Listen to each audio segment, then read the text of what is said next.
ସାଙ୍ଗମାନେ ଆଜି ଅନୁରାଧା ସିରିଏଲରେ ଦେଖନ୍ତୁ ରାଜ ଅନୁ ପାଖକୁ ଆସେ ଆଉ ପଚାରେ, ଅନୁ କ'ଣ ହେଇଛି?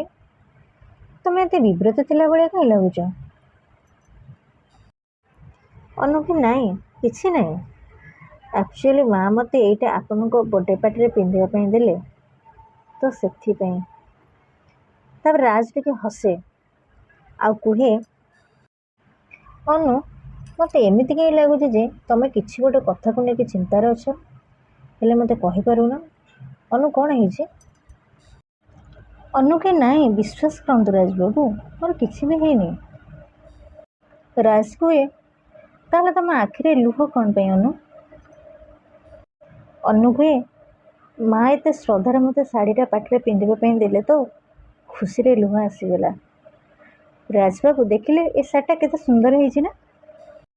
ରାଜ କୁହେ, ତମେ ମୋତେ କ'ଣ ଲୁଚେଇଛ ଅନୁ?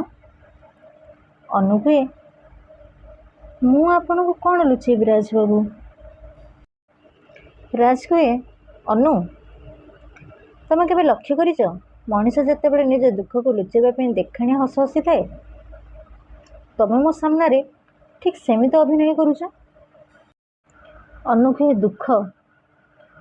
ମୋ ହାତ ପାହାନ୍ତାରେ ସବୁ ଜିନିଷ ଥିଲାବେଳେ ମୋର ଆଉ ଦୁଃଖ କେଉଁ କଥା ପାଇଁ ରାଜବାବୁ? ରାଜ କୁହେ, ମୁଁ ଅଫିସ୍ ଗଲା ପରେ ଘରେ କିଛି ହେଇଛି କି? ଅନୁ କୁହେ, ହେଇଛି। ରାଜ ଅନୁର କଥା ଶୁଣି ଆଶ୍ଚର୍ଯ୍ୟ ହେଇଯାଏ। ଅନୁ କୁହେ, ଘରେ ଆପଣଙ୍କ ବର୍ଥଡେ ପାର୍ଟିର ପ୍ରିପାରେସନ୍ ଚାଲିଛି, ସମସ୍ତେ ବ୍ୟସ୍ତ ଅଛନ୍ତି, ଆପଣଙ୍କ ବର୍ଥଡେ ପାର୍ଟିରେ କେମିତି ସରପ୍ରାଇଜ୍ ଦେବେ? ରାଜ କୁହେ, ଆଚ୍ଛା ଅନୁ, ମାମା ମୋତେ କ'ଣ ସରପ୍ରାଇଜ୍ ଦେବେ ସେଇଟା କ'ଣ ତମେ ଜାଣିଛ କି? ତାପରେ ଅନୁ କାନ୍ଦେ। ରାଜ କୁହେ, ଅନୁ କିଛି କହୁନ ଯେ, ତମେ ଜାଣିଛ କି ମାମା ମୋତେ କ'ଣ ସରପ୍ରାଇଜ୍ ଦେବେ? ଅନୁ କୁହେ, ନାଇଁ ଜାଣିନି, ହେଲେ ମୋ ମନ କହୁଛି ମା ଆପଣଙ୍କ ପାଇଁ କିଛି ସରପ୍ରାଇଜ୍ ଭାବିଥିବେ, ମାନେ ଆପଣଙ୍କ ପାଇଁ ଭଲ ହିଁ ଭାବିଥିବେ।